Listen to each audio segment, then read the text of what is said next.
Okay, let's start without wasting time. कल हम लोगों ने क्या देखा था मार्केट में कि दोनों साइड अपना को अपॉर्चुनिटी मिल सकती है, मार्केट एक रेंज में रह सकती है, डेटा किसी भी साइड का मूवमेंट बड़ा नहीं दिखा रहा है। लेकिन जितना ये नैरो रेंज होती जा रही है ना, छोटी छोटी रेंज होती जा रही है, उतना ही मेरे को कन्विक्शन आ जाता है स्ट्रॉन्ग की आने वाले टाइम में ये आपका ऊपर की तरफ आपका या नीचे की तरफ आपका ट्रेंडिंग देखने को मिल सकता है डेटा में, उसमें चार्ट में। ठीक है, किधर की तरफ मिलेगा वो भी हम लोग डिस्कस करेंगे, डेटा पॉइंट्स वगैरह करेंगे। लेकिन अगर कल भी रेंज में रह गया तो बहुत ज़्यादा श्योरिटी है कि मार्केट आपका ट्रेंडिंग होगा। सबसे पहले अगर आप देखोगे तो मार्केट में शार्प सेलिंग के भी पॉइंट्स कौन से हैं, वापस से 19,000, अच्छा ये बैंक निफ्टी है। मार्केट ने क्या किया है यहाँ पे, अगर आप देखोगे सेम पैटर्न पे चली है, एक ब्रेकडाउन आया, 1 2 3 दिन ऊपर चला and gap down and then नीचे आपका एग्रेसिव सेल। मार्केट आपका क्या है यहाँ पे, अगर आप देखोगे तो मार्केट ऊपर से काफी तेजी से नीचे आया, 1 2 3 आपका नीचे चल रहा है। अगर ये नीचे जाएगी तो फिर आपको ट्रेड नीचे की साइड मिलेगा, 44,200 150 के वो लेवल आ रहे हैं। ठीक है, तो यहाँ के नीचे अगर स्लाइड करेगी तो फिर आपको एक सेलिंग का एग्रेसिव देखने को मिल जाएगा, बिकॉज फिर आपकी नीचे की रेंज भी इसमें टेस्ट हो जाएगी। निफ्टी में वही लेवल आ रहा है आपका 19,280 का। ठीक है, अभी हम देखेंगे उसमें भी।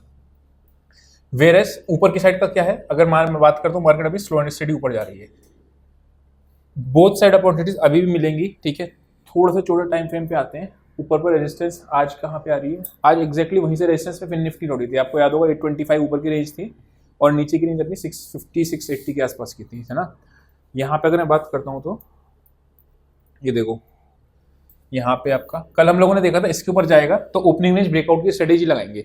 ओपनिंग रेंज ब्रेकआउट की स्ट्रेटेजी क्यों इंपॉर्टेंट होती है, वो ये कि आपका 5 मिनट्स में आपको पता चल जाता है कि मार्केट ने ये लेवल को रिस्पेक्ट किया या नहीं किया। वो 5 मिनट में नीचे आ गई, इसलिए 5 मिनट का वेट करना जरूरी होता है आपका, जब भी इस तरीके से होता है। वो नीचे आई, सपोर्ट यहीं से इसने सपोर्ट लिया, ऊपर गया, देन अपना कंसोलिडेट होकर नीचे चली गई। ठीक, तो ऊपर का रेजिस्टेंस पॉइंट अभी आपका कौन सा है, 44,700 के आसपास, 650 700।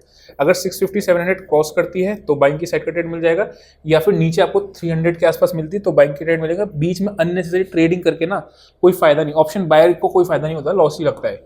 ठीक है, बीच के तरफ तो ये अपने को ट्रेड मिल गया। 3 केसेस होंगे, ओपनिंग का gap up, gap down, sideways. ठीक है, अगर मार्केट थोड़ा बहुत गैप अप खुलती तो अगेन ये आपकी रेजिस्टेंस से काम ही करेंगे और नीचे आपकी ये रेंज आ रही है। कहने का मतलब ये है कि 44,450 से लेके 650 और 700 का जो जोन है, इसमें ट्रेडिंग का करने का कोई फायदा नहीं, नो ट्रेडिंग जोन है। बहुत मिनिमम अकाउंट में ट्रेडिंग करना और ऑप्शन सेल के थ्रू ही जाना, अगर ऑप्शन बाइंग के थ्रू मत जाना, बिकॉज फंस जाओगे फिर उसमें। इस केस में कोई दिक्कत नहीं, गैप अप खुलेगी जिस भी डायरेक्शन में खुलेगी, ओपनिंग रेंज ब्रेकआउट की स्ट्रेटेजी फिर काम आएगी। अगर मान लो गैप अप खुलती है तो क्या होगा, ये वाली चीज़ आपका एक्यूमुलेशन एरिया हो जाएगा। गैप डाउन खुलती है तो ये एरिया पर डिस्ट्रीब्यूशन हो जाएगा। रेंज में खुलेगी तो कोई एरिया आपका कंक्लूडर नहीं निकलेगा। निफ्टी पे आते हैं, सेम चीज़ निफ्टी में है, निफ्टी भी रेंज में फंसी हुई है। ठीक है, अगर मार्केट गैप डाउन खुलेगा तो आने वाले टाइम में वो डायरेक्शन भी, अगर 5 मिनट्स का चार्ट का ओपनिंग रेंज के साथ नीचे आ गया, इसमें हुआ क्या, गैप अप खुला, खुलते नीचे आ गया। अगर ये खुलते ऊपर चला जाता ना तो ये सारा आपका एरिया सपोर्ट का काम करता। अभी ये area of no trading zone है, कौन सा है, 377 ऊपर का है और 290 नीचे का है। इसके नीचे मार्केट जाएगा तो नेगेटिव, इसके ऊपर जाएगा तो पॉजिटिव। क्यों, बिकॉज सिंपली यहाँ पे मार्केट में क्या हुआ, ये सपोर्ट और रेजिस्टेंस दोनों की तरह काम कर सकता है अगर रेंज ब्रेकआउट का ट्रेड मिलता है तो। एक चीज, अगर गैप अप खुलने के साथ फिर आने वाले टाइम में ऊपर जाता रहता है, मतलब ओपनिंग रेंज में, तो ये फिर अपना तेजी थोड़ी सी बड़ी एक्सटेंड करेगा। 425 पहला और दूसरा आपका 500 तक आपका जो लेवल आता है 525 तक का। नीचे अगर आता है मान लो 290 से आते हैं तो फिर आपको 200 के लेवल को टच करेगा, 180 280 200 जो हमारा गैप पेंडिंग था प्रीवियसली। अगर आप देखोगे तो क्यों करेगा, देखो एनालिसिस में करने में कुछ है नहीं अभी यहाँ पे। अगर आप देखोगे तो इससे ज़्यादा कुछ है ही नहीं, मतलब एक रेंज में फंसी हुई है, इसमें जबरदस्ती का ट्रेड लेने से कोई फायदा नहीं। चलते हैं ऑप्शन चेन पे, फिर थोड़े से स्टॉक्स की एनालिसिस कर लेते हैं। निफ्टी में अगर मैं बात करता हूँ तो कॉल्स बैठी हैं, कोई खास आपकी कॉल राइटिंग है नहीं, पुट राइटिंग में कोई खास है नहीं। ठीक है, यानी कि डेटा जो है, डेटा वाइज आपको क्या है, न्यूट्रल। आप न्यूट्रल हो, मतलब कुछ भी सजेस्ट नहीं कर रहा किधर रहना है, चार्ट भी कुछ सजेस्ट नहीं कर रहा है, डेटा भी कुछ सजेस्ट नहीं कर रहा है। तो बहुत इंपॉर्टेंट तरीका है जब ऑप्शन यहाँ पे जब भी ऐसा होता है ना, तो आने वाले टाइम में ट्रेंडिंग होती है मार्केट और अच्छी ट्रेंडिंग देखने को मिल जाती है। ठीक है, अब कब तक आती है देखने वाली बात है, हो सकता है कल आए, अगर कल नहीं आए तो फिर थर्सडे को तो आनी आनी, मतलब बहुत हद तक तय है। ठीक है, यहाँ पे आप देखोगे तो 11 लाख 12 लाख 5 लाख और नीचे आपका 2 लाख, थोड़ी सी पुट्स कम है एज कम्पेयर टू कॉल्स। ठीक है, अभी तक क्या हो रहा था, निफ्टी जो था उसमें डेटा आपका कमजोर हो रहा था, बैंक निफ्टी मजबूत हो रहा था। अभी थोड़ा सा बैंक निफ्टी में आपका कंपेयर टू निफ्टी थोड़ा सा वीक है। अगर मैं निफ्टी से कंपेयर करता हूँ तो ये आ गया अपना निफ्टी का। चलो स्टॉक्स पे देखते हैं फटाफट मेजर। सबसे पहले आते हैं HDFC बैंक पे। नाउ HDFC बैंक की अगर मैं बात करता हूँ तो इसका ऊपर की रेंज क्या रही है 1599। क्या होता है, ऊपर की रेंज से स्टॉक्स लौटते हैं तो सेलिंग मिलती है, नीचे की रेंज से स्टॉक्स भागते हैं तो बाइंग मिलती है। ऊपर की रेंज के ब्रेकआउट मिलते हैं तो स्टॉक में ट्रेल करना होता है, नीचे की साइड ब्रेक डाउन कर रहा होता है तो ट्रेल करना होता है प्रॉफिट को अगर आपका मिल रहा है तो। ऊपर की रेंज कितनी आ रही है 1599, ठीक है। नीचे की रेंज कहाँ से आ रही है, जहाँ आपका ब्रेकआउट आया था 1582, ठीक है। रेंज क्या होती है, सारे स्टॉक्स 4 स्टॉक्स ही देखने होते हैं बस साथ में, है ना, बस रेट जब भी देखना होता है, ट्रेल करना या नहीं करना उससे पता चल जाता है। नेक्स्ट स्टॉक आता है आपका ICICI बैंक का। नाउ ICICI बैंक में आज अपने का एक ऐसा हुआ, आज इंडेक्स में ट्रेड में ऑप्शन सेलिंग में ज़्यादातर कर रहे थे, थोड़े बहुत प्रॉफिट होते रहे थोड़े, और ऐसे तो नहीं हुआ था। यहाँ पे इसका एक ब्रेकडाउन पॉइंट दिख रहा है, ठीक है, इस जगह पे। तो यानी नीचे की अभी आप देखोगे ब्रेकडाउन पॉइंट कौन सा आ रहा है इसका 965 के आसपास का। अगर इसके नीचे जाएगा तो आपको नेक्स्ट लेवल कहाँ मिलेगा 958 का, यानी नीचे की रेंज आपकी कितनी है 958।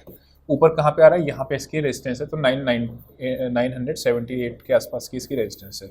क्या काम होता है, अगर सारे स्टॉक्स लोअर रेंज पे आते हैं तो बाइंग की साइड को देखना होता है, अगर सारे स्टॉक्स अपर रेंज पे आते हैं तो सेल की साइड देखना होता है। अगर आपने बाय करा हुआ है सेल किया हुआ है उसके बाद स्टॉक्स देखोगे तो ब्रेकआउट ब्रेकडाउन अगर कोई स्टॉक्स दे रहे हैं तो फिर आप होल्ड कर सकते हो, है ना, या सेल किया हुआ है तो वाइस वर्सा केस। नेक्स्ट आता है अपना SBI का। नाउ SBI में अगर आप यहाँ से देखोगे तो एक आपको चैनल दिख रहा है, ठीक है।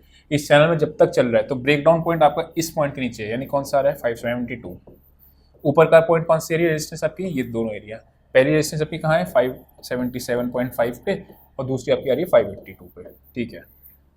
देन नेक्स्ट आते हैं, फटाफट इसलिए बता रहा हूँ क्योंकि अगर आप प्रीवियसली वीडियोस देखते हो तो मैंने उसका इंपॉर्टेंस पता होगा आपको क्या इंपॉर्टेंस होती है स्टॉक्स की इंडेक्स पे। नेक्स्ट आता है अपना रिलायंस इंडस्ट्रीज़ का, ठीक है।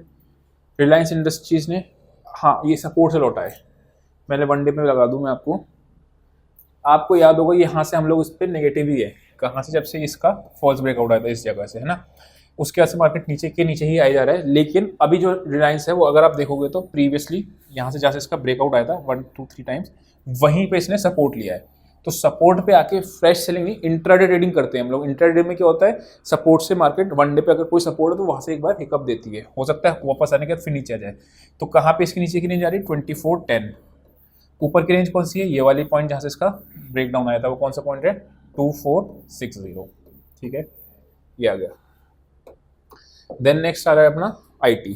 मार्केट ऊपर गया, ठीक है, अगेन इसका सेम चीज़ है। ये आपका कौन सा पैटर्न होता है, इनसाइड बार नहीं, इसको हम लोग बेरिश हरामी बुलिश हरामी कह सकते हैं। अगर ऊपर की रेंज कितनी आ रही है वही 31,200 और नीचे की रेंज कितनी है आपकी, ये वाला पॉइंट जो आ रहा है 30,780, ठीक है, ये आपकी रेंज बन रही है इसकी। अभी करेंटली कितना चल रहा है, ये क्लोजिंग हुआ 3866 में बीचों बीच, यानी कि ये आ गया, ठीक है।